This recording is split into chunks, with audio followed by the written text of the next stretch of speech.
Old growth site, October 3rd, 2020. Ganoderma oregonense on decaying grand fir butt snag. So this is a phenomenon you'll see up here in these forests very frequently this time of year, early fall. The post-mortality wood decay fungus, Ganoderma oregonense, fruiting with these really large but annual conks on coarse woody detritus, either standing dead or logs on the ground of Abies concolor that was killed by the combined action of root diseases, usually armillaria plus pseudoinotus striatus.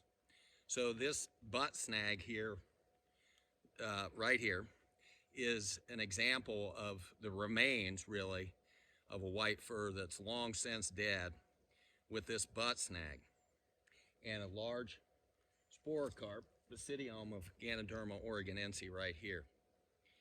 So we'll take a closer look at like the diagnostic view of this particular Ganoderma. Before we zoom in on stuff, let me just show you the macro scale scenario. What I'm seeing here, we got the sporocarp of Ganoderma oregonense there, but we've got exposed sapwood all around of this old butt snag that clearly shows pretty much shot through completely with armillaria rot. Yet the Ganoderma oregonense is clearly producing a very large fruiting body over here. So the area of wood currently colonized and being exploited by the Ganoderma has to be down in this lower portion of the tree, because what I'm seeing up here in exposed rot is almost exclusively armillaria rot.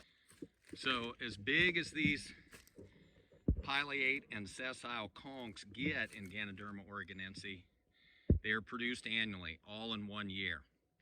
But they do inflate dramatically and become very large structures. Come next spring, we come and look at this fruiting body, it'll be all hollowed out by beetles and senescent. But the classic diagnostics for what we call the lacquer top group of Ganoderma species, where you have this burgundy colored pileus surface that is very shiny. It looks varnished, varnish topped or lacquer top Ganoderma. So this is earlier in the season, outgrowth of the fruiting body. And this lobe here that's tannish is the most recent inflation of the margin of the sporocarp of Ganoderma oregonense.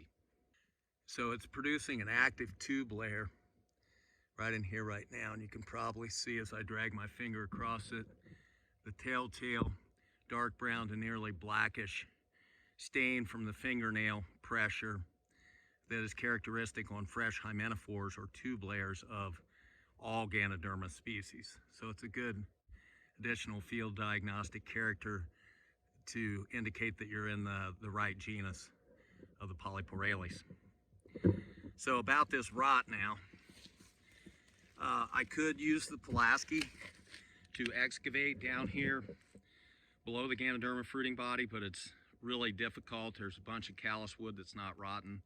But just about this armillaria indication and actually vegetative signs, even in this old wood here, what we see is dried out and old stringy white rot, shot through with the remnants of these black pseudosclerotial plates.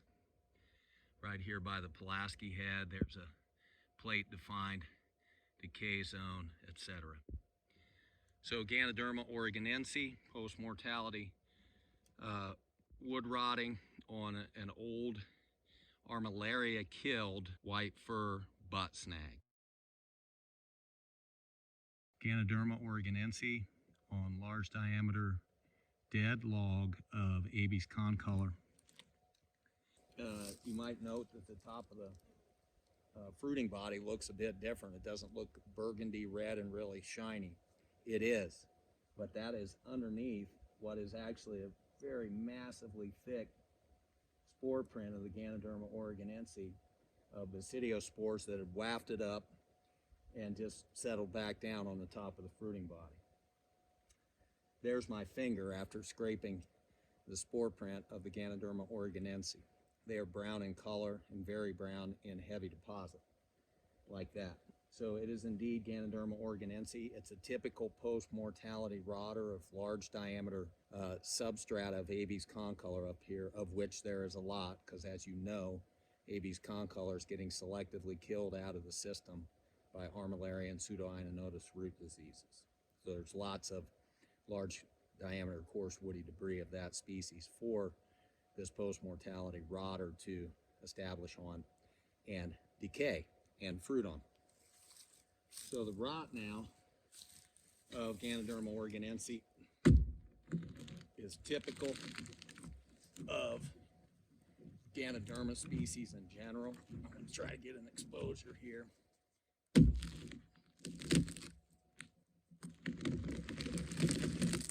Yeah, there we go.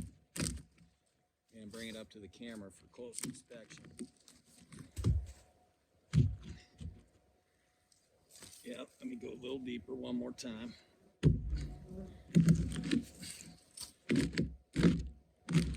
Ah, that's the juicy sound we like with the Pulaski. Heavily decayed. So we've already seen this in Ganoderma applanatum rot. I'm pulling this stuff out. It's very moist down inside the log. And what do we got? It's very spongy in texture. Now this stuff's kind of somewhat brownish in color, but it is indeed a white rot. Simultaneous white rot, but it does have some characteristic patterns of the mycelium in the decay that is typical of Ganoderma rot. So there's a nice piece to look at. Hopefully you can see that in the camera. So there's the spongy white rot, but you do see these white dots running all through it.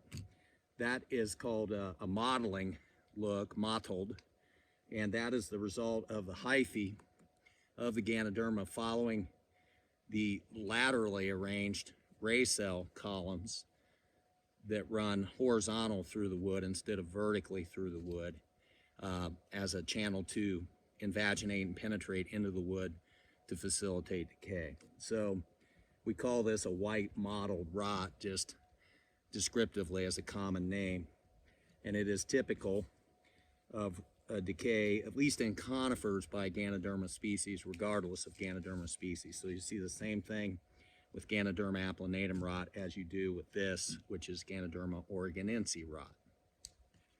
Cool.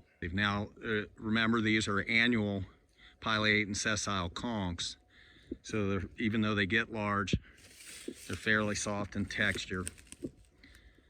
Press the top, your finger puts a dent in it and the trema will indeed be chewed up and destroyed by beetles over the course of the winter going into next spring. Hymenophore, typical of Ganoderma, pale in color and instantly turning dark blackish brown when you do a bruising with your fingernail or anything else, actually. So Ganoderma oregonense on Abies concolor large diameter detritus.